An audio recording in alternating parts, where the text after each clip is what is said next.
So here I sit with Matt Anderson.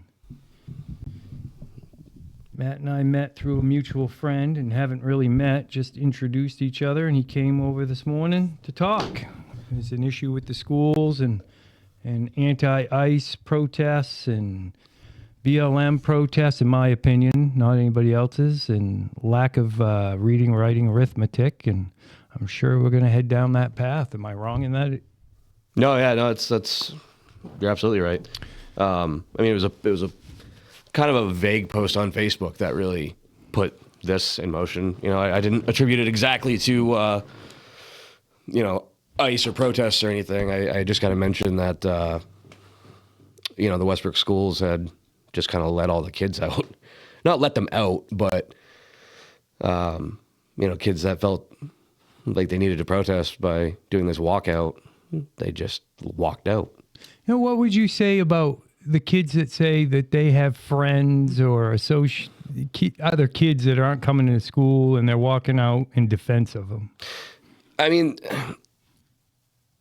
when it comes to children, the situation sucks for me, in my opinion. My kids specifically have other children in their lives that are technically illegal, and these kids mean a lot to each other, especially after a season of football or any of those like bonding moments in a school. And I can understand their need to express themselves, absolutely, and I can understand how it would scare some of them, how they'd feel nervous about certain environments with what's going on.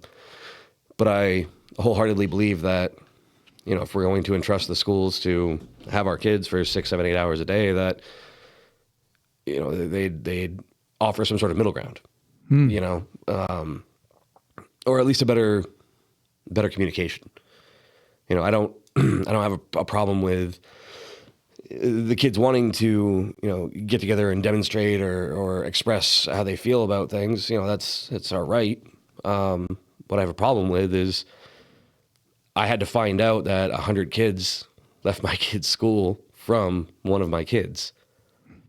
I called the school immediately, and do you think that was organic, or do you think it was orchestrated? I think that it was. I don't think it was orchestrated by anybody other than them. The kids? Yeah. You don't think teachers had any involvement? I don't. Not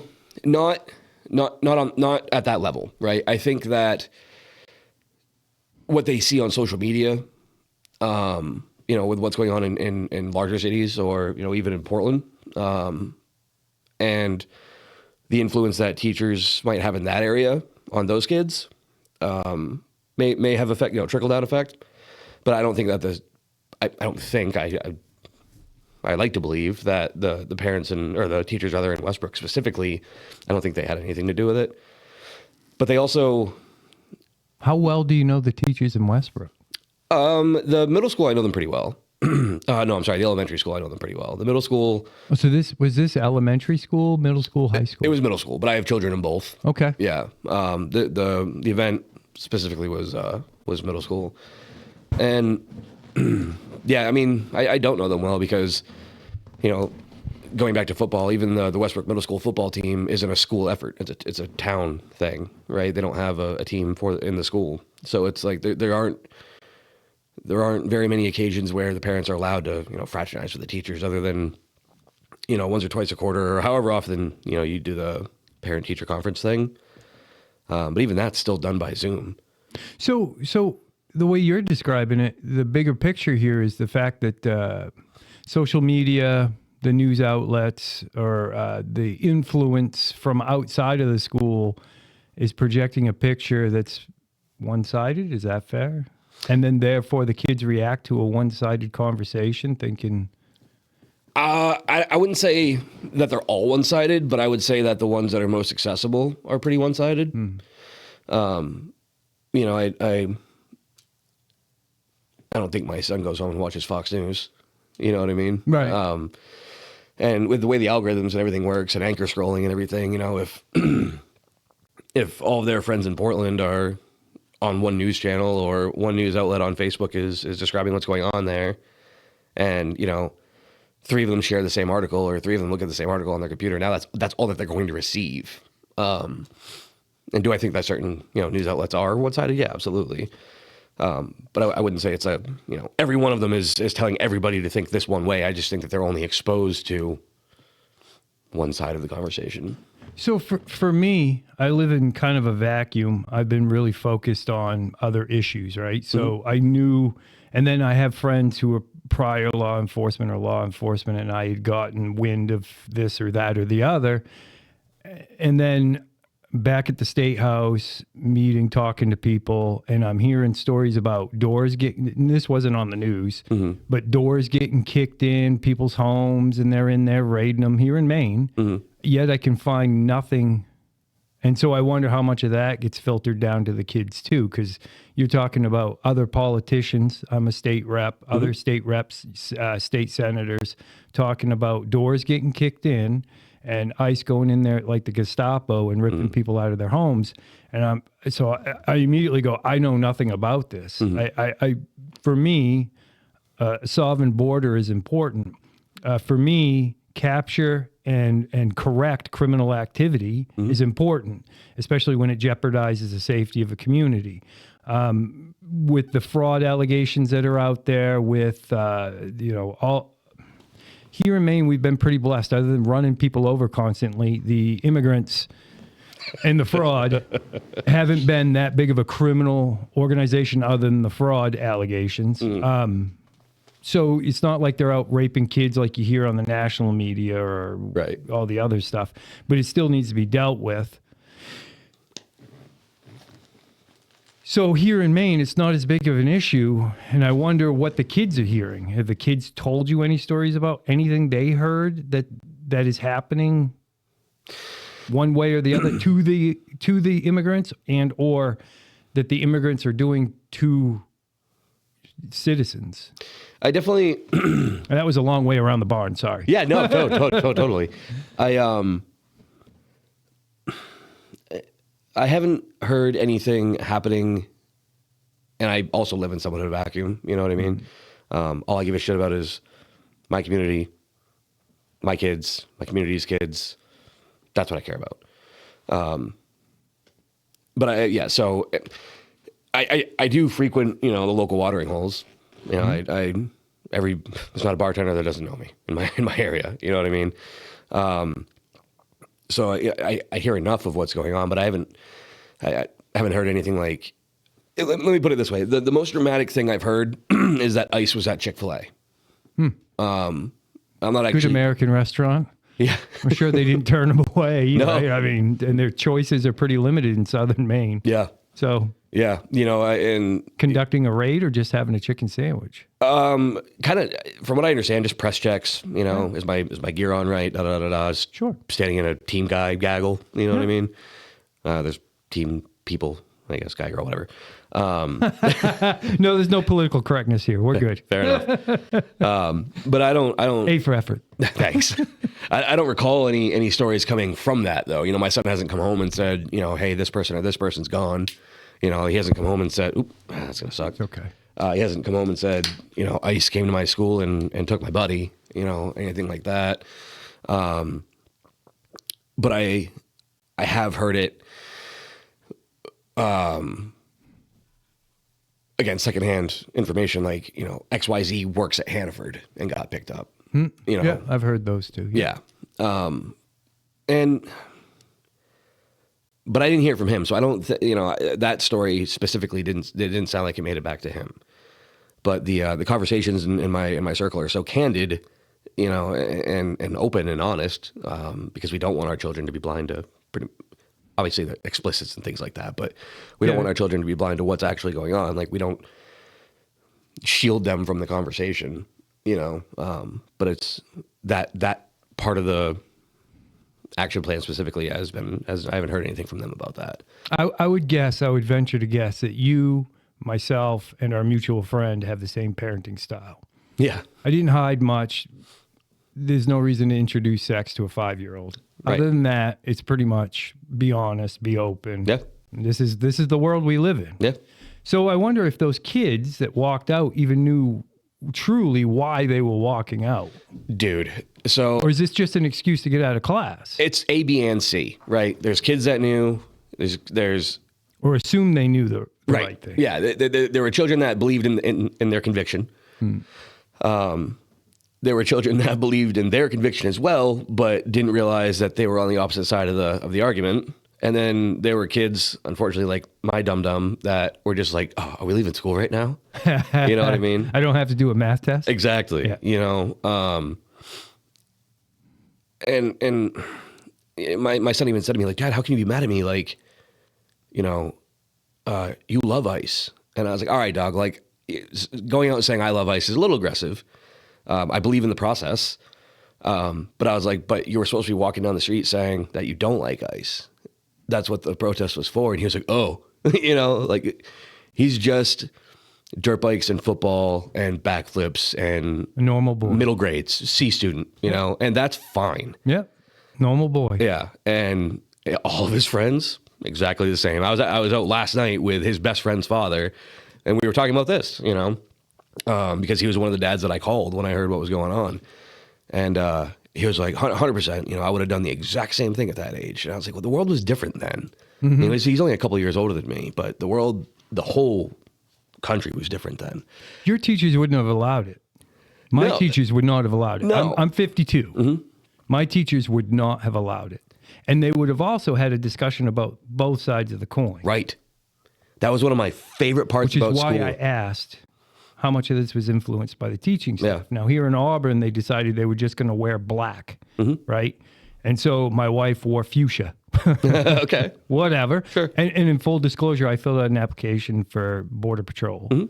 USA Jobs, if you're looking for a gig, I haven't heard back yet, but whatever. So she wore fuchsia. Another person there that she gets along with was wearing black. And like, what are you doing? Why? You don't believe in this stuff. Well, I mean, law is law. We should have law. Without law, it's chaos. Right. And he's like, I hate it. I hate it. I hate it. But people don't want to stand up and say, hey, maybe there's another point of view here. So, and to go on the point of view, not that I'm trying to talk over you. This please. is really about you. But a friend of mine's a retired cop. He owns apartment buildings. He's had a lot of roofs redone because he redoes everything he buys. Immigrants came, did the roof, done a couple jobs for him. Nice enough guys, get along with them great, affordable too, fast, good, decent work. They get picked up. They're on the highway. They get picked up, the whole van load. The ICE agent called my buddy because the roofer said, hey, call this guy. He's a cop. He's a cop. Call him. So they call him, and my buddy says, what town are you in? And they weren't in a town where he could talk to somebody. So he gets taken. He's gone for 2 weeks. Comes back with an ankle bracelet. Week later, goes to court. The judge says, well, you're not a problem. You have no criminal record. You're working. Here's a visa. Keep doing what you're doing. Good job. No shit. And out on the road he is again. Yep. And he's back to roofing. But see, that's a story that you're never going to hear about. Never gonna fucking hear. Yeah. But and then I can't help but wonder as I'm in Augusta, because that's where it really flooded me hard, this other side. Does anybody, no one will let you talk, by the way. They're right, you're wrong. That's Yeah. it. Yeah. Does anybody know there's another side? Right. And then the schools, I'm frustrated with the schools. I don't care for the school system at all in Maine, period. And I wonder if the kids are allowed to have or hear another point of view. No. No, absolutely not. And that speaks to the larger problem. Meanwhile, our test scores are in the bottom of the bucket, but we brag about high graduation rates because we lower our standards. Right. Yeah. Yeah. Good job, schools in Maine. Yep. Yeah, fucking great job. Yeah, so that's my 2 cents. No, I honestly, I truly wish, like, that story, the story you just told makes me feel like less of a piece of shit for feeling the way that I do about immigration. You know what I mean? Like, because it is hard. Like, I do have a lot, like, you know, one of my, real quick, actually. So you were saying, would I have been able to leave the school? No, I wouldn't have been able to leave the school, right? And that's what my friend, the other father, was saying as well. My brother, a little older than me, was sitting at the table. He's about your age, and he's like, listen, no matter what the teachers would have done, I never would have left that school in fear of the ass whooping that would have ensued when I got home. Absolutely. So yes, the world's different. But that story that you just told does make me feel, again, makes me feel better about feeling the way that I do about immigration, you know? That there is common sense involved in some of it. Or Maybe that, not all of it. That there's a process on the other side of what we're not seeing. Because all we see is the raid and the bullshit and then stop. And the story drops off the face of the earth. And so everyone's left with, oh my God, where are these women and children? Right? Where, you know, are they really separated? Are they blah, blah, blah, blah? You know, I never hear like, oh yeah, no, he got taken for 2 weeks and that really, really sucked for him. And I'm sure he was terrified. Probably thought he was going back to his own country. But due process said, here's an ankle bracelet while we figure this out. And if, you know, like you said, a week later, he's in the court system. Now he has a visa. Like, that's sick. I'm so happy for that guy. Yeah, he's roofing right now. You know what I mean? He helped with a drain. I mean, he's here. Yeah. And you don't hear those. But then, what the hell happened there, huh? So then there's Joe Rogan tells a story about 24, whatever, I'm going to screw this up. 24-year-old kid gets deported, winds up going back to his home country, but he was smuggled into America and he was only 2 years old. Mm-hmm. So he's in whatever, Guatemala, whatever. He doesn't speak the language. He's got no idea what he's doing. And he's truly an American. I don't know if that's true or not. Again, I just heard it on the Rogan thing and he talks about it every now and again. But does that happen? Because that's what the news tells you happens every single. And that I don't agree with. Unless the guy was a criminal. Right. Or a welfare. You shouldn't be living on welfare. You just shouldn't. Right.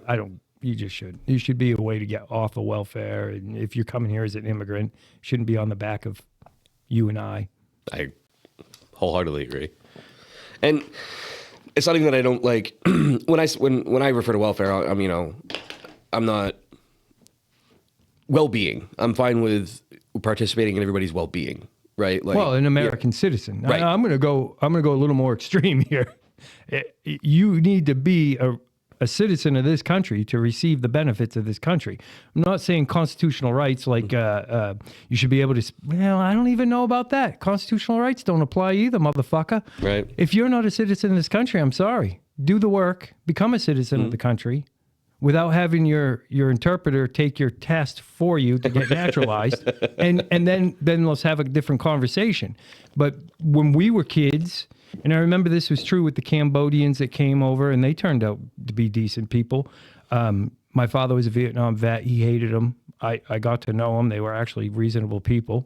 But they had to have somebody here in the States that spoke for them. What did they call it?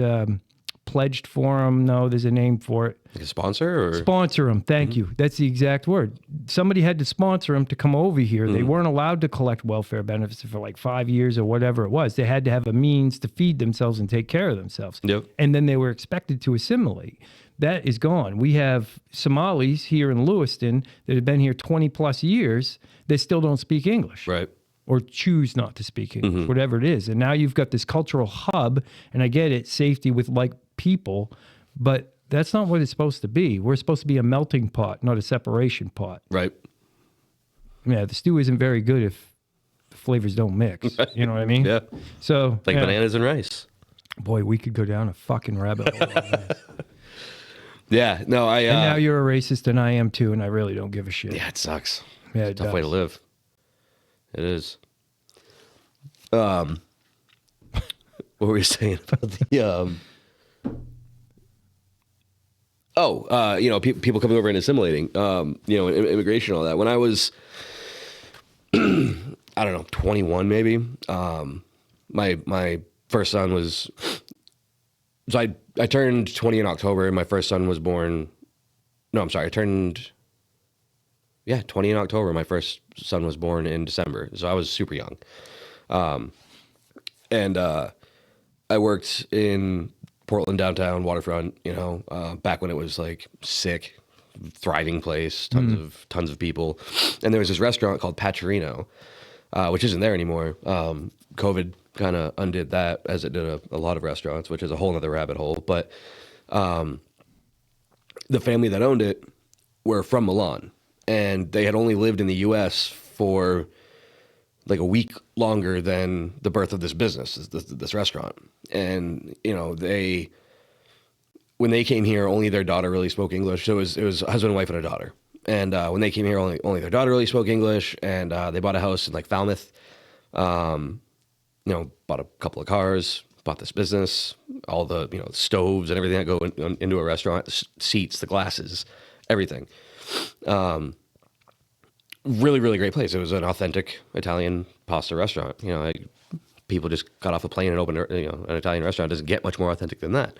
That's a cat's ass. Yeah, dude, I love food. It was so good, man. Like I still, to this day, there was this zucca, which was like a pumpkin ravioli that they only did in the fall. Like my birthday's in October. So, anyway, it's amazing. I miss it every day. I miss them every day. But they had hired, or employed over their 5, 6, 7 years, however long it was, restaurant industry, a lot of turnover, call it 20 people a year for 7 years straight that, they paid taxes for and paid taxes on the business and collected sales tax and employed people and insured people and blah, blah, blah, blah, blah. The visa that they had was tied to being a business owner in the U.S. So when COVID, yeah. And it was, and I would ask him like a million times, man, like, hey, can you switch your visa? Like, can you do something? Like, you're an immigrant and you're doing more for the country than I am, as a natural born citizen. And I was like, this is insane. He's like, there's really no way around it. I would have to like cancel my current visa, go back and reapply under something different. Which takes forever. Yeah. And he's like, why would I do that? Like my restaurant's already here. It's already thriving. I already employ people. Why would I put all of that at risk to go back? He's like, I'm just going to keep my business and we'll do this. And his daughter was probably like 13, 14, 15, something like that, younger girl. And he was a younger man. He was probably early 40s. I was like, why don't y'all have a baby? And he's like, oh, no. One, I don't want a baby. Two, I'm not going to have people saying, oh, blah, blah, anchor baby, That's great, man. That's just a thought. COVID happens. All the restaurants close. He doesn't recover. He's no longer a U.S. citizen. And I've lost touch with him since then, but Pecorino's. Yeah. Yeah. Pecorino. Just wanted to say it one more time. Everybody knows where he is. Yeah. Yeah. Seriously. Leave a note in the comments. Yeah. He's just the coolest dude, the coolest family. I recognize the name, but my wife and I lived in Portland for a little while. I spent a little bit of time down there. Yeah. Yeah. Yeah. It was on 4th Street, but like on the opposite side of that intersection where it gets super busy. Mm-hmm. Like if you walked out the door, it was if the building was behind you, the left side was cobblestone. I don't know if I looked it up, I could. Yeah. tell you, but Tu Casa, you heard of that one? No. Another bunch of immigrants, El Salvadorian. They were on the top of the hill. So if you went up Fox Street, went up Bunjoy Hill, Yep. right up there on the left, and they started off with paper cups, paper plates, Really? plastic silverware, yeah, and they had plastic yard furniture on a deck, and they had their home kitchen was licensed to be able to do this. They went through the city of Portland, and they were allowed to, and yeah, it was the best food. Oh my God, No kidding. $10, El Salvadorian. You get pupusas, and it was amazing. And Yeah. I think they're still there, but now it's more Americanized and not as good. Yeah, of course. Yeah. But there's one thing we're not good at, it's food. Yeah. Fight a war for you. Well, it's about production and getting it out fast. Yeah. And we ruin things that way. doubt. Yeah. No doubt. Yeah. Putting in the time and the effort when it comes to food is worth it. Pays off. Oh, absolutely. Not that I do it, but Well, my wife. I love it when does other people do it. And I appreciate it when she does it. Yeah. So what else we got? Oh, yeah. Fast and Furious. My mind's just fucking drawing a blank now. No doubt.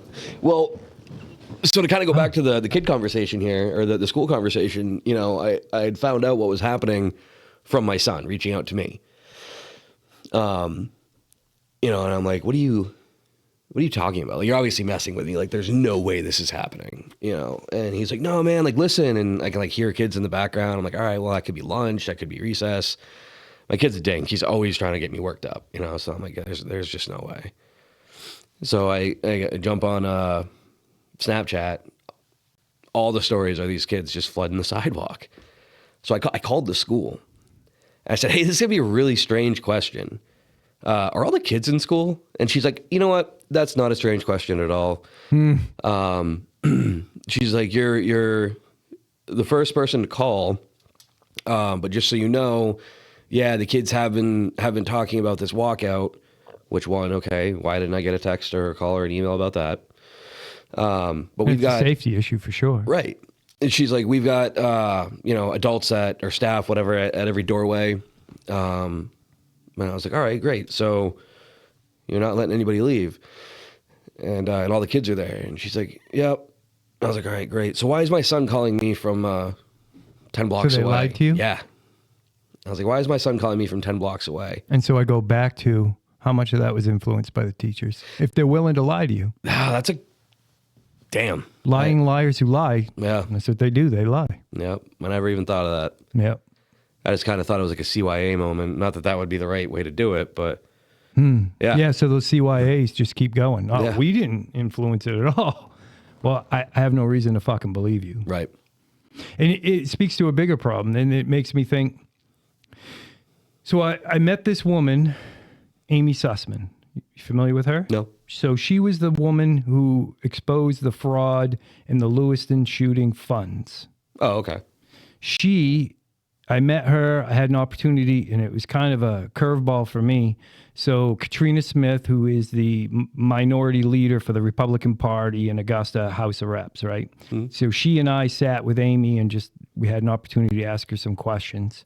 And my first question came out of left field. And when I saw Amy's face, I told the guy who was recording, cut that, get rid of it. It's garbage. Don't worry about it. And I had a realization that this woman, Amy Sussman, was just a regular person. She wasn't a journalist. She wasn't an investigator. She was just this woman who got put in extraordinary circumstances and rose above what others would have done. Mm-hmm. And even to her, she didn't rise. She just pointed out the facts as she knew them. That's all she did. She's just a regular woman. Her nephew was shot and killed at the bowling alley. His name was Max Hathaway. He was 35 years old and just received his college degree, and they were out celebrating, yeah. And then in talking to her later, I'm introduced to some other folks who were there at the bowling alley that night, and there's this doesn't apply to everyone, but it applies to some.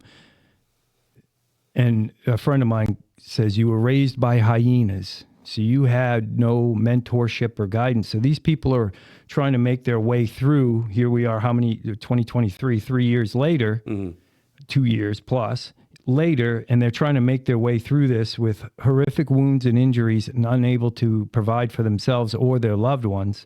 And they're trying to make their way through it, having never received any kind of mentorship growing up, never learned what it was like to bust your back and earn a day, or maybe they did for the moment, but it was just for the moment. It wasn't like, oh, okay, if I do this every day. No one was there to guide them. And now they're broken, both in mind and spirit and in body, right? All three. And they're trying to figure their way out. And, through Amy, I met some, and it's horrific, but it tells you where we are. How can we as a society, when we stopped talking about families were good, moms and dads were good, when all that kind of happened, I want to say it started in the 70s, but it got big 2000s, especially COVID, it really took off, the whole woke attitude. Yep. And it fucked families over. And this is what you're left with. So it's 25 years anyway of the schools being rotten and awful and teaching horrible. And this is the result. These people can't take care of themselves. And, some of it isn't their fault, but some of it, no, the other half of it is society's fault. Mm-hmm. And you go, so for me, as a politician, I go 430,000 people on main care. Mind you, some of them are immigrants, but that's 430,000 people that don't know how to make their way through life. And, part of it is we allowed healthcare to be as retarded as it is. But I go right back to, I'm not supposed to say retarded. I didn't say that. So as retarded as it is, I go back to we as a society have fucking failed each other, and helping and showing how to stand up on your own 2 feet, have a little bit of self-pride and self-worth. That's my 2 cents. And so that goes right back to the schools that say that they're the ones that are raising our kids. Well, you fucked up. No, I absolutely agree with that. Excuse me. Not that I have an opinion. No, no, no. There's a lot there to digest. Sorry. I think about this shit all the fucking time. All the time. I'm so frustrated with it. I get up in the mornings. I have a gym upstairs, and I work out up there. And I think about, my kids, my grandkids. I know I'm young and good looking, but I have grandkids, and I think about them and what we're leaving them, and how long can it sustain? Yeah. The division, the hate, the anger. Yep. Again, I can't find where anybody's kicking indoors, but I'm hearing about it.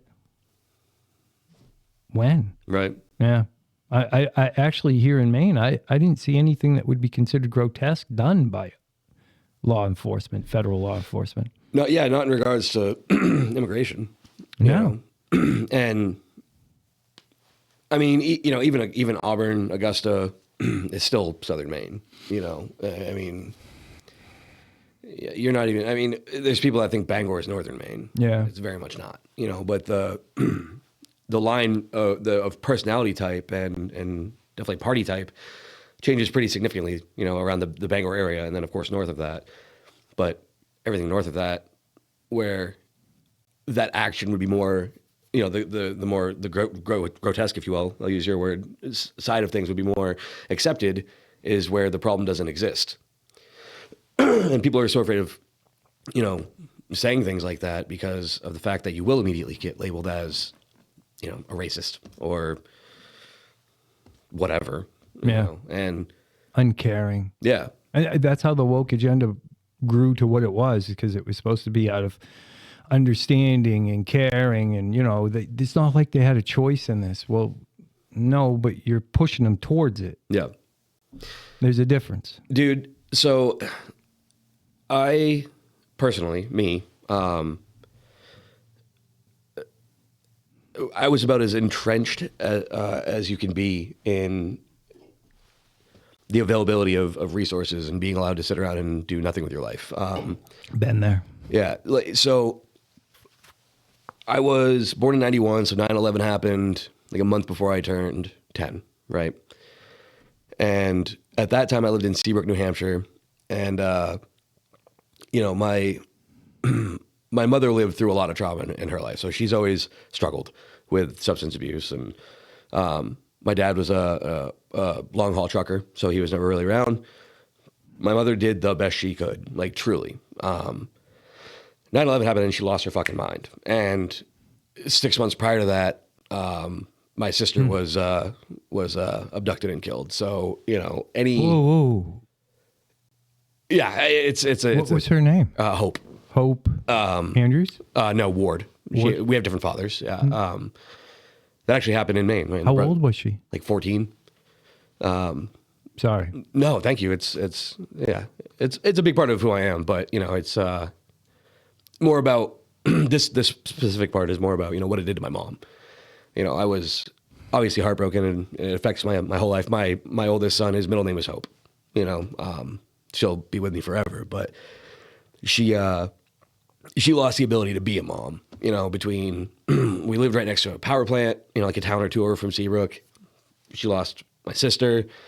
Towers went down, and we moved like 3 days later. Dude, she was just like, "We're moving to Washington County. We're gonna go be mountain people." And I was born in Sarasota, Florida. So, You've run the gauntlet. I have, yeah. I've lived in like 36 or 38 states, just because of how manic she was. But so we move up in the middle of nowhere, right? And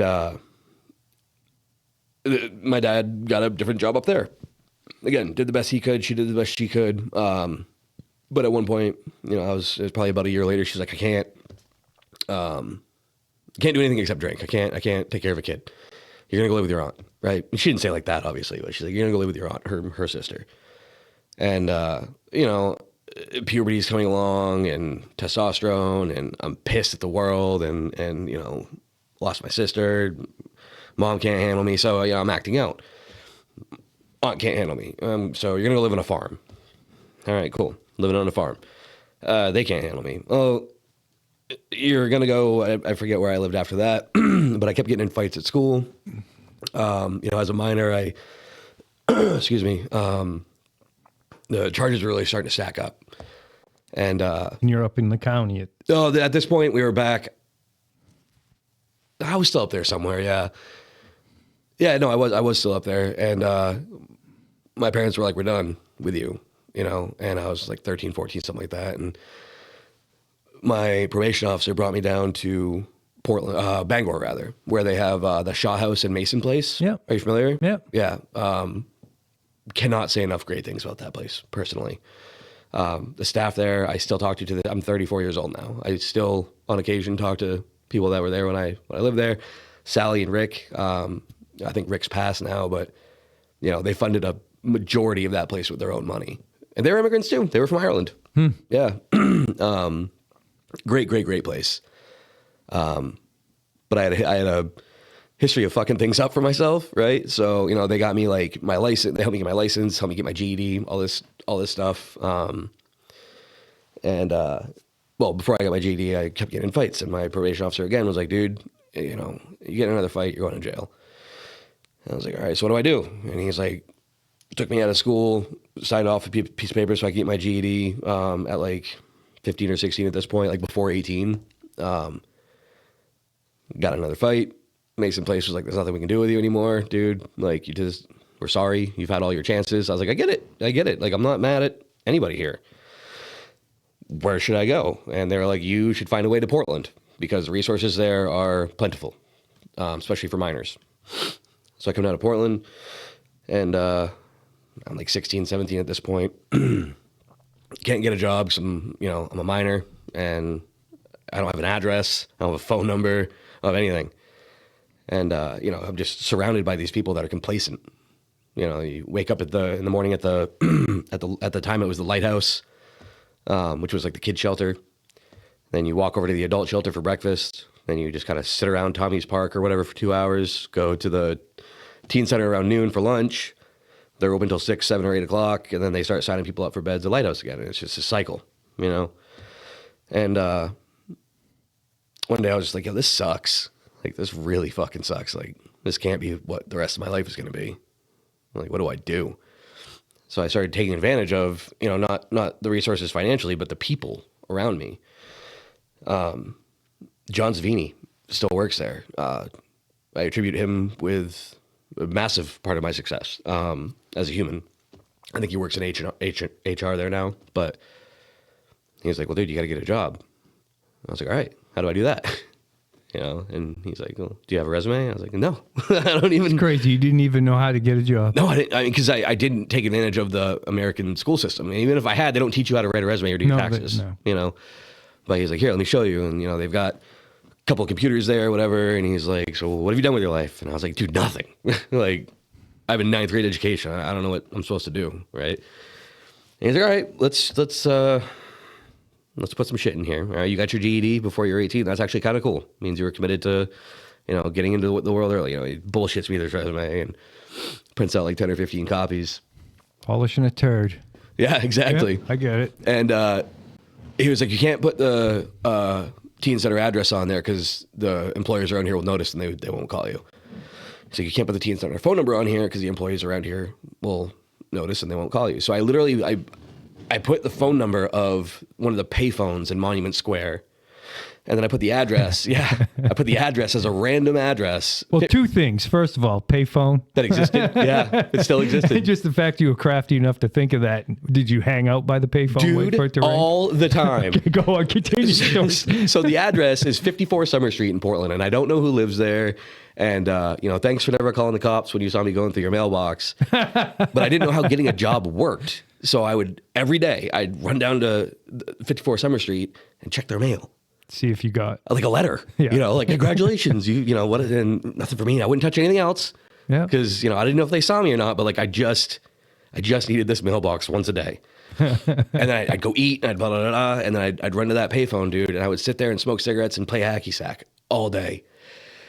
Phone rang one day and, I picked it up. I can imagine in your mind, oh, motherfucker. Yeah, dude. I mean, it had been like days, but I was like, I handed my resume out to like 15, 20 places, something like that. And it was all restaurants and hotels and stuff like that. Because it's Portland, downtown, summertime. Yep. These places need people. What year? 2000 something? I was 18, 17, 8. I was freshly 18. So 2007.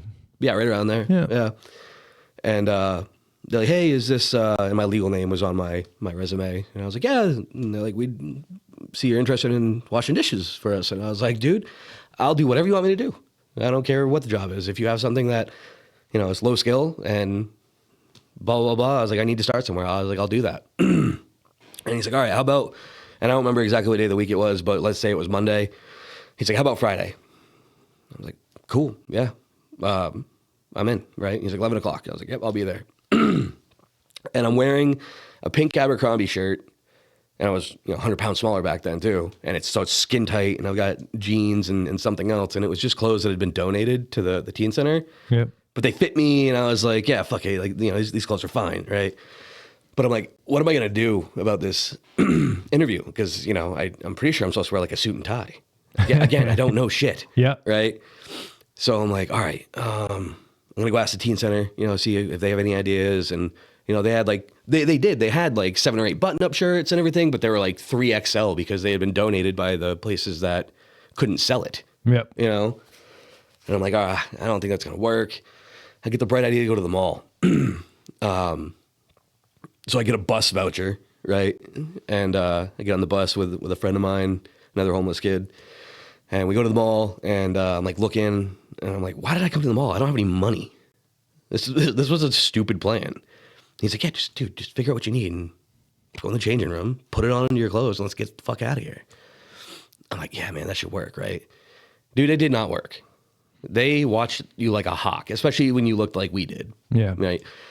So I could get out of the changing room. You didn't get away with your white privilege?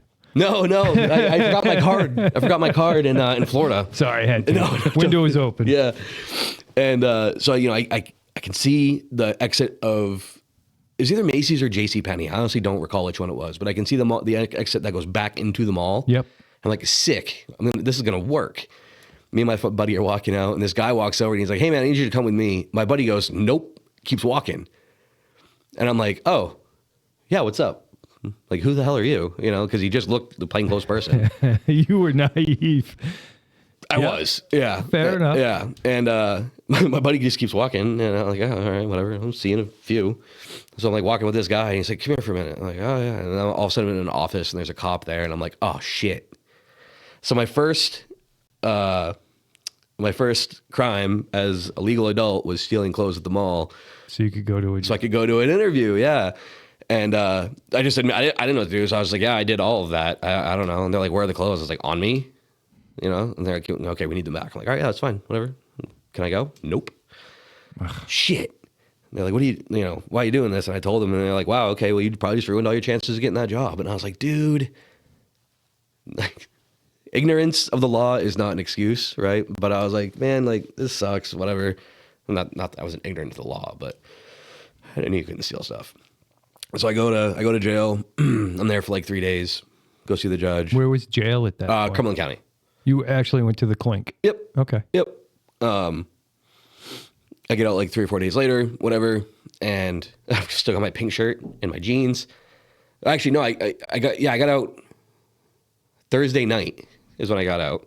Still got a chance at the job interview. Yeah, because interview's on Friday. Right, at 11. Yep, and I've still got this pink shirt and jeans on, and I start walking because I don't have another bus voucher. I don't even really know where I am, right? So I just walk until I see people I can ask where I am. All the beds are full at the teen center, so I literally just walk around town all night, right? Next day rolls around, I go down, I eat, I fall asleep on a park bench for like 20 minutes, whatever, brush my teeth, try to, fix myself. I show up to the interview, and I've got, like, at this time, what could be considered, like, prison tattoos on my arms, like, legitimately. I didn't get them in prison, but they just look like that. And, I walk into the interview, and I'm like, hey, this is who I am, and I'm really sorry I'm dressed this way. This is what just happened, because I figured honesty was the best policy at this point. And he, dude, David Pendexter was the executive chef at the Hilton Garden Inn on the waterfront at that time. And he let me go through that whole interview. And at the end, he was like, I don't think this is going to work because of what, you just told me. He's like, I appreciate you telling me, but I wanted you to have the practice of an interview.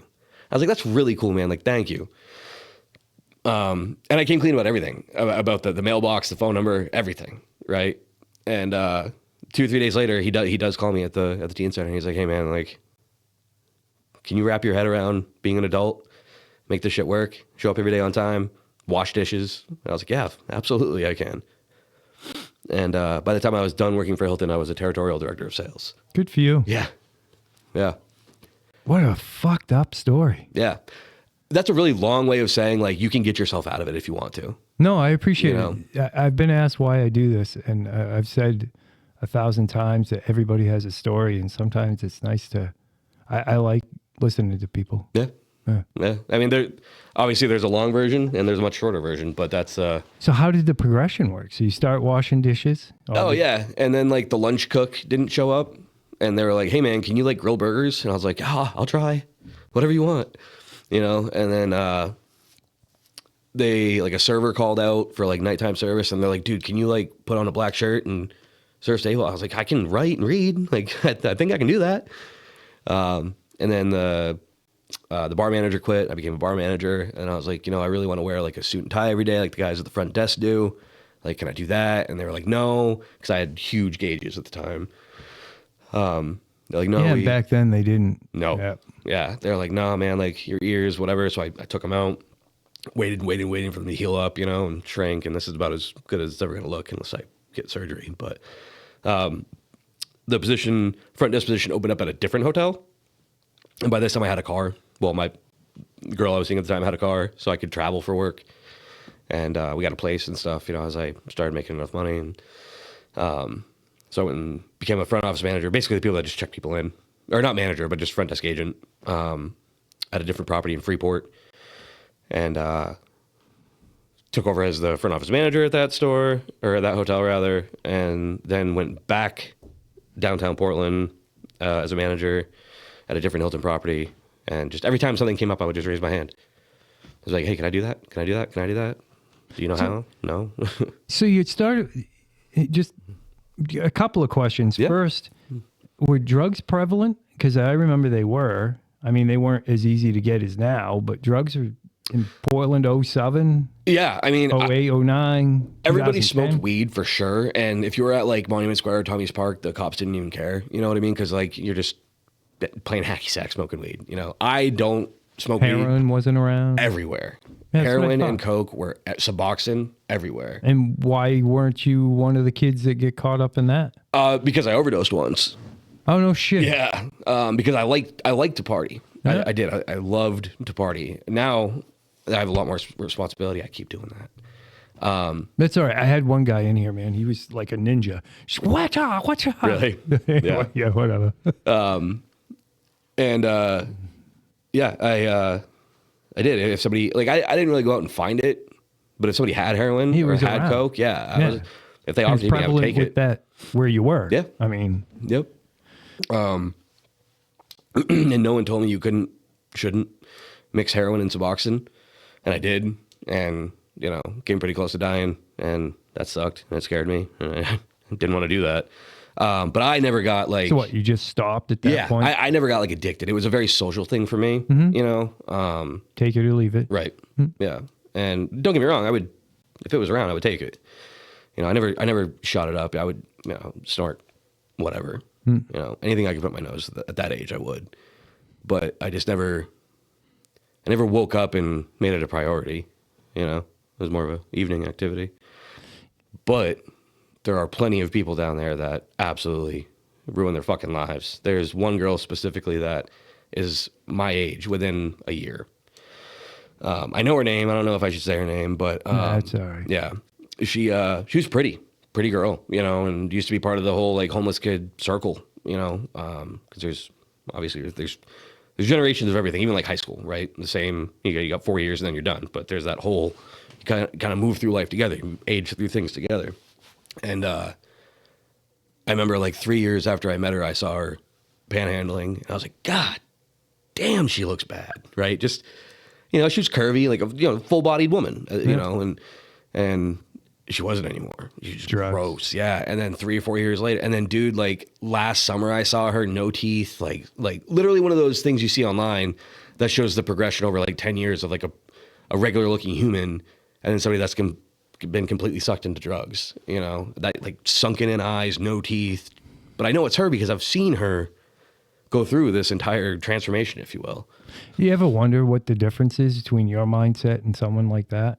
I mean, what saved you in your mindset? Was it she had something happened to her that pushed her further that direction than it did you? Was it a need for attention or being a part of a group? Or I mean, what defines the difference between somebody who can take it or leave it and somebody who just gets hooked into that lifestyle? And it's I think trauma is definitely a big part of it, you know. because it's an escape for sure. Yeah, like my mother has been sober now for like 5 or 6 years. Congratulations. Coming back around, she did fix her shit. Like she's not a nun, but she works for nuns now, and she's doing good. You know, she's Nana. You know, all Get the kids along love with her. Yeah, getting well enough. You know, I want her in my life, but like not every day. Yeah. You know. Fair. Yeah, fair. Yeah. But I do think that trauma has a lot to do with it. How much you're trying to hide from yourself, or how much of yourself you're trying to hide or bury, you know? All those things, yeah. But I also think it's in that platform specifically, it's way, way harder on women. There's not a single girl that I knew at that time in my life that hadn't been paid for sex. And we're talking from like ages 14 to 20, you know, that are in that chunk of people that are allowed in those centers together. And I think, you know, the compounding trauma, you know, like, oh, I've done these drugs with this guy, so I owe him sex. Oh my God, I just had sex for drugs. I need to get high to get rid of that feeling. Your self-esteem. Yeah, you know, and it's a snowball, you know. I had sex with this guy for drugs. I bet you I can have sex with that guy for drugs. And then again, oh my God, I just had sex for drugs. I need more drugs to feel okay about, you know. Whereas men, we can just kind of sit around and do drugs, you know. And if we don't have money for drugs, we'll go. But even men, I mean. Yeah. Unfortunately, that happens. It's unfortunate no matter who you are. Right. But even men would take that sexual trauma out of it. You see dudes, and it must be a spirit thing, and they're weak in spirit, because you see men get addicted and go down that path and stealing shit from their parents, stealing shit from their brothers, stealing shit, you know, or even going as far as sucking a dick for a hit of crack, right? Yep. I mean, that wasn't just a skit on whatever show that was. Oh God, Crackhead Bob. Suck I'll tell feet you for what, the coke. first time I sucked a dick for crack. Yeah. Oh, yeah, what a fucking mess. How High, I think. No. What the hell was it? It wasn't Two Live. No. It was Bob Saget. No. It was not that one? It was a weekly comedy skit. And it was like, it wasn't Kids in the Hall. It was, I could see him. Damon Williams was on it. And they had Fire Marshal Bill. So that guy was on it. He did, I'm not a very Hollywood orientated person. So. But yeah, there was this show, they did these skits, and Crackhead Bob lived in a cardboard box, and he had a pickle jar, and it had a turd floating in it, and that was his restroom. And really? Yeah, I don't know this one. It was before political correctness took over. Yeah. It was pretty funny. Yeah. What the hell was the name? Whatever. Yeah. Neither here nor there.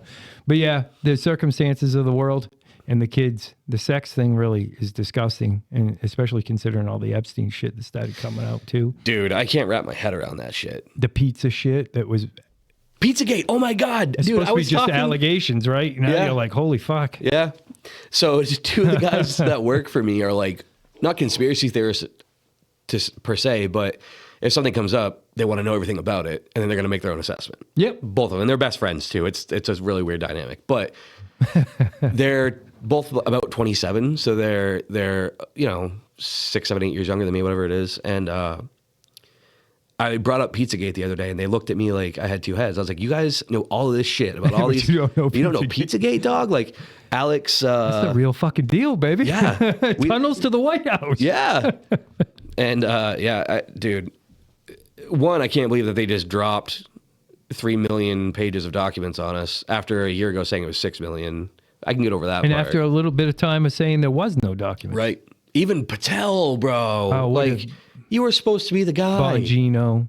Yeah. Epstein killed himself. Bullshit. Dude. You're never going to fucking convince me. No. Oh, we've got video of it. Show me the video. Oh, it's missing a minute. Thanks for nothing, dickhead. Like Blackwater. The Blackwater Massacre over there, you know? Tell me about it, because I'm not familiar. Oh, really? Yeah. Oh, man. I try to keep up, but there's so much shit going on everywhere. Super short version of it is there's drone footage of an assault. Say the video is 10 minutes long. All of a sudden, the middle 8 minutes are missing. Yeah. And they put 4 guys in prison over it. Trump got them out. But Was this? the contractors? Yeah, Blackwater, I do know a little bit about. Yeah. You know, it's just like how convenient that every time, like.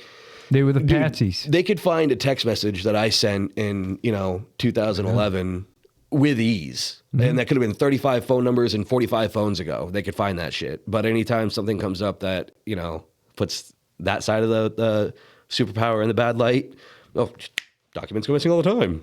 The pipe bomber and Ray Epps, but they could find every fucking person that was at J6, and they were arresting people right up to the last month Biden oatmeal brains was in office. Yeah. But you fucking can't find the pipe bomber, huh? Yep. Yeah. Yep. It's fucking scam. So I have friends as well. It's funny. Growing up, I grew up welfare. So we had our conspiracy people around, and I always thought they were fucking crazy. And I went to Iraq. I went to Afghanistan. And I believed in what I was doing because I was a sucker. I drank the Kool-Aid. And then, a lot of us did. Yeah. And then I had my red pill moment, and I was like, holy shit. And then I realized my buddy over here, he's like my big brother. He's not fucking crazy. Right. He's actually right. What's funny is I actually looked up. You've got like 7 or 8 medals, don't you? I don't know. I burned them all. I have no fucking idea. You did? Yeah. Oh, okay. Well, we don't want to talk about it then. Yeah, that's another story. Someday I'll tell it. Yeah. Yeah, I haven't been. Yeah. I got a lot of stuff. Yeah. I was kind of curious to know why. There's not, you're not on episode 100 yet. Obviously, you'll get there. But, there's no like write up on you. Like your bio doesn't mention your service really at all. But what I was able to see. Oh, they bugged me about that too. Who did? Oh, as I was running for office. Yeah. And that's a whole nother story. But they were like, oh, you got to push the military thing. What the fuck does it matter what I did? Doesn't it matter what I'm doing? And I've always kind of lived that way. That's a fair point. Who gives a fuck? Yeah. I mean, I could have done whatever, and it doesn't make me, it pushed me to where I am today, but it doesn't make me who I am today. What am I doing tomorrow? Right. Because if you just hang your hat up on that, then the rest of it's a waste. Damn, that's a good point. I like that. And I try to live that way. Yeah. And every day I try to do a little better and a little better and a little better and a little better. And I never, ever accept thanks for anything I did because I volunteered to do it. And if anybody, my military service, thank my wife and kids because that's a lot fucking hard. Dying's easy. And I don't give a fuck. I've been close to death. Dying is fucking easy. You just stand there. Living, knowing your loved one died, that ain't fucking easy. No. So, yeah, it's my 2 cents. All right. Yeah. It was a shitty time. No, I'm sorry. And have you had your second grandbaby yet? Not you, but is Not yet. Not yet? Okay. Look at you doing your research. Yeah. Yeah. No, it's a her. It's a her. Okay. It's a her. Yeah. And no, Jasmine, I haven't even got the name yet. No. She will be due. Oh, God, time is not my friend. I'm not good with numbers. She should be popping, I would think, August, if I'm not screwed up completely. And Bodie is my first grandson, my first grandchild, Bodie, Siberian, my oldest son. Yeah. He works for the IRS. Oh, really? He's That a sucks. good kid, though. I know. But it's a good paying job. Yeah. And he's not coming to my house. He's not going to your house. So whatever, do your thing. And he asks, I don't talk about him too much. So we'll leave it at that. Sure. No, that's I get it. I get it. What else you want to know? Go ahead. Oh, I mean, I'm a roast. Base me. I am going to put this out there. Sure. I have to. So you've got an Afghanistan campaign medal with 2 campaign stars, an Iraq campaign medal, Global War on Terrorism Service Medal, National Defense Service Medal, Army Reserve Component Achievement Medal, Army Good Conduct Medal, Combat Infantry Badge, Army Achievement Medal, and an Army Commendation Medal. And I served with the Marine Corps in Aramadi, Iraq. My direct chain of command was Command Sergeant Major Cressman. I earned his respect in the first 2 weeks I was there. Yeah? Mm-hmm. Because I did what I was supposed to do. No doubt. I didn't play fucking games. Mm. Yeah, I'm a sucker for the military. I'm a bootlicker for sure. But yeah, I was never one of those kids that played G.I. Joe or watched war movies, and I still don't. Like, I saw Platoon for the first time like a couple of years ago. No, really? Fucking great movie. Yeah. But yeah, I'm just not one of those people. Right. I went, I've always been a piece of shit my whole life, but I always worked hard. Mm-hmm. And I knew that I could be a fuck up everywhere else as long as I got up every day and busted my ass, it would all work out. Love that. God was always with me. I wasn't with him. Mm-hmm. So he kept me alive and kept me going. That and my hard work. Mm-hmm. And yeah. And then, I didn't have the prettiest. I was an angry, like yourself, an angry young man. And it worked well over there. Didn't work well up here. Yeah. Worked well over there. Yeah. So how long have you been in, what do you call it, government service? This is my first term. So I did 1 year so far. It's a 2-year bid. What do they call it? I don't know. Like, I don't even know what, I re-upped. I don't even know what the fuck to call it. I put my name in to be elected again. Yep. Whatever that's called. State representative. So I don't know how much you follow politics. Depends on what's going on. Okay, so before I ran, it was the 131st legislative session. In the 131st legislative session, they passed abortion to viability and beyond. Now, I'm pro-choice, but I'm not pro that. Mm-hmm. I don't think we should be paying for it either. I'm a libertarian.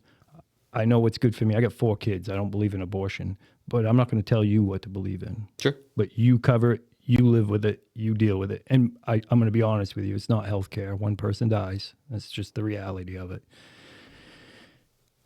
A bunch of shit passed. And then they tried to raid the highway fund to put it in the general fund to fund more of these pet projects. It was fucking insanity. I mean, and I was watching it, and if you watch politics and you have a clear mind, you were going insane.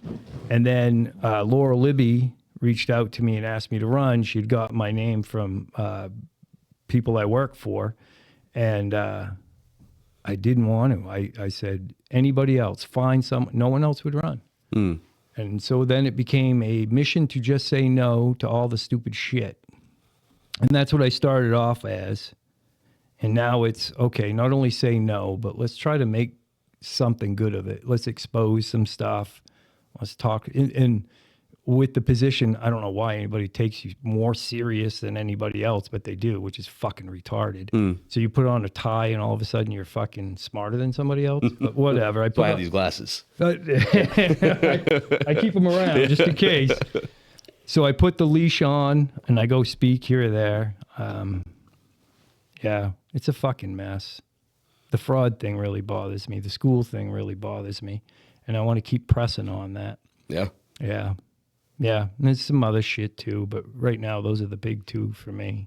And then there's other stuff that doesn't affect my life, may or may not affect yours. The cannabis industry gets fucked with all the time, and there's a bunch of corruption in in my opinion, there's a bunch of corruption in OCP, Office of Cannabis Policy, and it's pretty in your face, blatant, and it's wrong.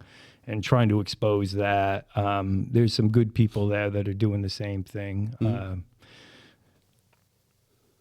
For instance, they're pushing a bill, and I always say this too. If the person that ran against me had won, they would say yes to, for instance, there's a bill to provide $2 million in ongoing funding, meaning annual update, to provide security, private security for nonprofit organizations. Like who? Taxpayer money. Yeah.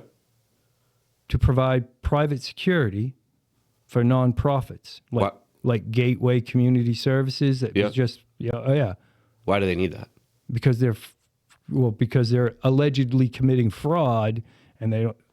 they're scared. I don't know. It's not my fucking problem. Right. Sure. You know, ultimately. Mm-hmm. And then there's a bunch of, my mind is racing now. I have ADD too. So it's trying to grab that thought. You know what I mean? I do. Yeah. MERS, Maine Immigrant Resource Center, whatever the hell it's called. And Steve Robinson exposed, I hadn't put this one together. Here's a good one for you. So, and it's kind of funny how things happen. I had a crackhead come to my house out here. Wow. It was bad. Very next day, I'm driving down Hotel Road, and there's this man. He's got to be twice the size of me. I mean, 3 times. He's a mountain of a man. And he's doing snow angels in somebody's front yard. And there's 2 black girls standing there, and they're staring away from him straight across. And I'm like, what the fuck? This looks weird. So I pull over, and I go, like, you need some help? And they're just staring at me now. He gets up. He's yelling at me. He's got a purse in his hand. So I'm like, they must have taken their purse. What the fuck is going on?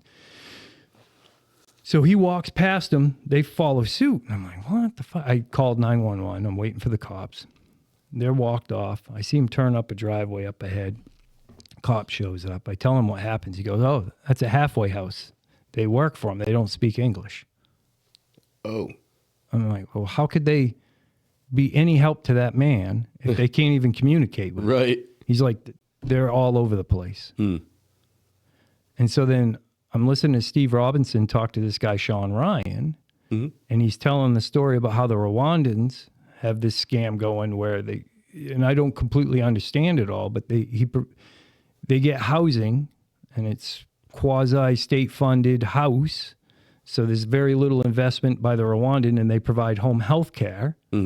And these people move in there, but they're paying rent. They're like sharing the house. They're roommates. And they're supposed to be providing health care, so they just bill Medicaid, main care, and they get paid. Well, he gets paid, and they get a pay as well, plus all the welfare benefits. I'm not the guy to break it all down, but yeah, there's a lot of scams. Yeah. But this is one of them. And it clicked in my head, that's going on. So you got, if you don't have people saying no to this shit or asking questions about it, then it doesn't see the light of day, and it keeps going. And our biggest line item in our budget here in the state of Maine is main care. And the hospitals are failing. So you've got birthing centers closing, hospitals closing, Augusta General saying, I don't know what we're going to do. I just don't know what we're going to do. CMMC here in Lewiston sold out to a California company that's settled out of court for fraudulent billing, but we've invited them in because it's better than shutting the hospital down. Right. Yeah. That's wild. Meanwhile, you've got Rwandans taking care of, or non-English speaking people taking care of English speaking people. And if you listen to the stories, it's heartbreaking. Like these people, so it's their benefit, their main care benefit, and they want to move out of this house and they want to go someplace else because they don't celebrate Christmas, they don't celebrate Thanksgiving because it's not cultural to their roommate. So they want to move out, and of course they can do that, but all they do is put that name that they want to move to another group under the same umbrella, non-English speaking. So they move them, they never leave that and go to a home where they can live a life of somewhat normalcy. Jesus. And yeah, there's other stories too, and it's insanity. And I'm not the guy, I'm not the investigative journalist. After my last deployment, I came home here, and I just wanted to be left alone. I was done. I yelled at my radio, I yelled at the TV, but I was here, and I did good by my employers, and that was my focus, here and there. Make ends meet, drift off into the sunset, die, become worm food. Great. Until now. And now it's all this plus. Like, this is all not planned. That's awesome, though. It's not a bad, it was a lot of work, a lot of investment. Yeah, it's not cheap. It's not cheap.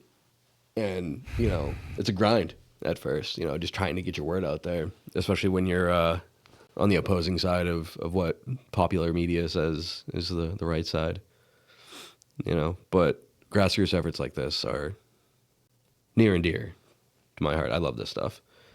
I don't know if, Well, you're welcome here anytime. If you want to co-host, I got a job for you. yeah, Yeah. I definitely wouldn't say no to something like that, but I don't think I'm well-rounded enough. Like, dude, that Bush guy, or Bush, I couldn't have sat with him for that long. And nothing against the guy. I'll let you cherry pick. How's that? Okay, all right. Yeah. Yeah, I get it. Just not in the same sphere of life. Yeah. I get it. Yeah.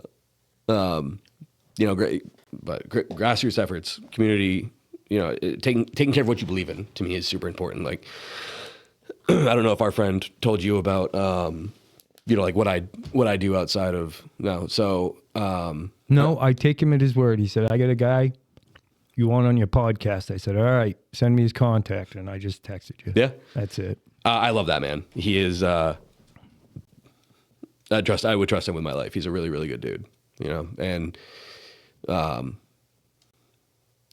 mentor, on what it is to be a man. How long you known him?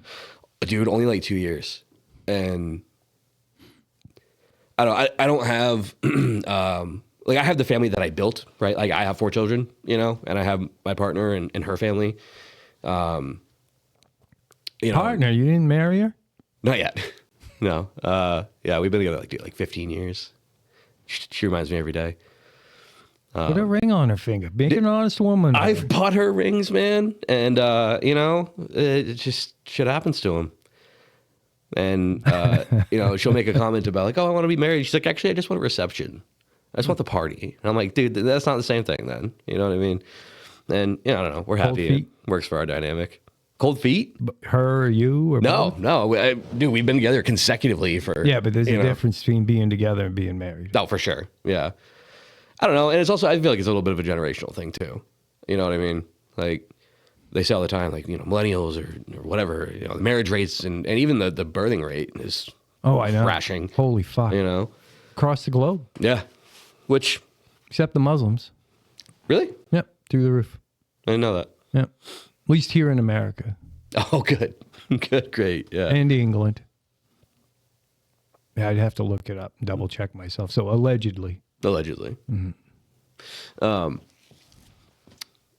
What was it? Oh, yeah. So grassroots stuff, grassroots missions.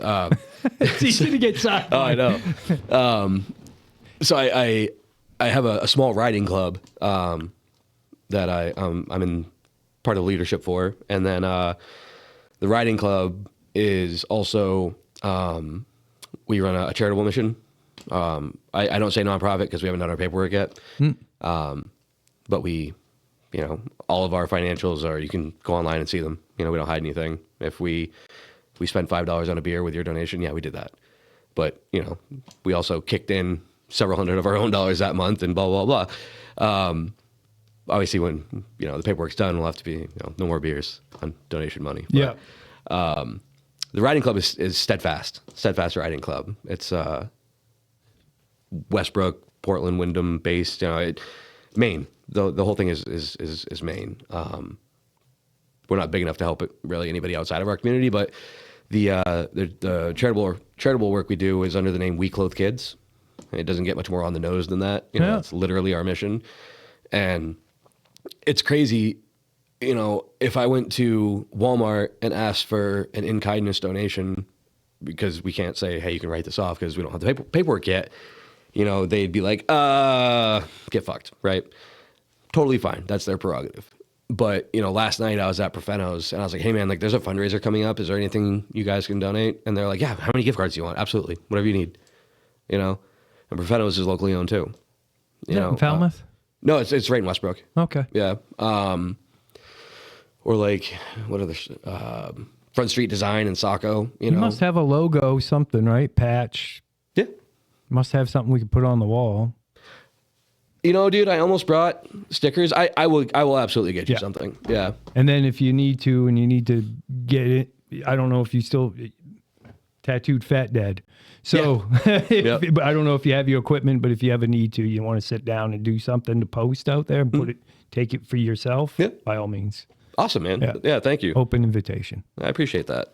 But yeah, I mean, small, the little guy, right? And you mentioned Sean Ryan earlier. You know, he's huge now, but you know, when he got out of the military, he tried like 20 different types of like online media, like training videos and this, that, and the other that just like never really went anywhere. And so like with his podcast, which is now, you know, massive, it's probably one of the top 100 in the country. It's number two on Spotify. Holy shit. What, behind Joe Rogan? Yeah. Yeah. Go figure. Yep. You know, but think of who he had. You know, he had, you know, vets, Marines, you know, Delta guys, you know, DevGru, whatever. And all he wanted to talk about was them, their service, and then like, how do we push your book, you know, or your, you know, your online store, like whatever it is. And, you know, but it started off as nothing. In the attic. Started off in his attic. Yeah, that's true too. Yep. I caught a little bit like clips here and there of him through the years, and a buddy of mine, Steve Milks, he's like, you got to check out this guy, Sean Ryan. And I listened and I was like, holy shit. I love his platform. I love how big he is, and I love that he's a service member. You know, in my opinion, those guys deserve everything. But people say he's a great interviewer because he doesn't interrupt. I think he's a trash interviewer because he doesn't say shit. Yeah. He has people on that have great stories, or, you know, as sad or you know, whatever the stories can be, like they're entertaining stories. Or they're just really important. Yeah, really important subjects, like that dude that was on there talking about Roblox and stuff like that, and like protecting children, and you know, just What was super. the Camp Quatica? Oh, Kanika or something. Yeah. That was The church that. holy bananas. They're suing him now or some shit. Yeah, they're suing him for saying that that they were some child sex scandal cover up thing, and he kind of called them out on it, like a brief, like 45-second thing on it. And then they were like, yeah, cease and desist, sue you, blah, blah, blah. And in true Sean Ryan fashion, he's like, okay, fuck you. Now I'm coming after you. So that's what he's doing. And I love the fact that he'll do that, though. Like, he does not care, you know? Yeah, as long as you're honest. Yeah. Got truth on your side, you can't go wrong. Right. And this is, you know, Crenshaw. You know, he just went to war with Crenshaw, Fuck too. Crenshaw. Yeah. I got you 6. Yeah, okay. Yeah, exactly. You know, but it all has to start somewhere, you know. So Grassroots. that's right. I'm trying. And my goal is, I don't know, just with the politicians, you know, I did that because the governor's race is coming up and I had access to him, which I wouldn't have had I not had the leash on. LePage? LePage is running for CD2, Oh, okay. Congress rep seat. He's taking Jerry Golden's seat. Gotcha. Yeah. But the other guys were all governor candidates. Oh, okay. And then I talked to Janet Bowden over in Lewiston. Lewiston's a fucking mess, I'm sure. Yeah. Okay. So Janet's running for state rep. And I'll talk to more people. But the politics is more just because I have access. Plus, it's important. I mean, these are the people that are making decisions that affect everybody's life, the taxes, the energy, just all of it, what's happening to our kids. And that drives me. I think that is probably my biggest issue is the kids in the schools. Dude, same. It drives me crazy. Yeah. And then right behind it is all the fraud and corruption and the bullshit. But my goal is to talk to people that are living life, have a story to tell. Your story is interesting. And I hope to have you back and we could talk again about something a little more lighthearted. Yeah. Farts and, I don't know, pickled eggs. Yeah, no doubt. But I'm going to wrap it up here. Cool. Because I can see we're struggling. And thanks for listening, everybody.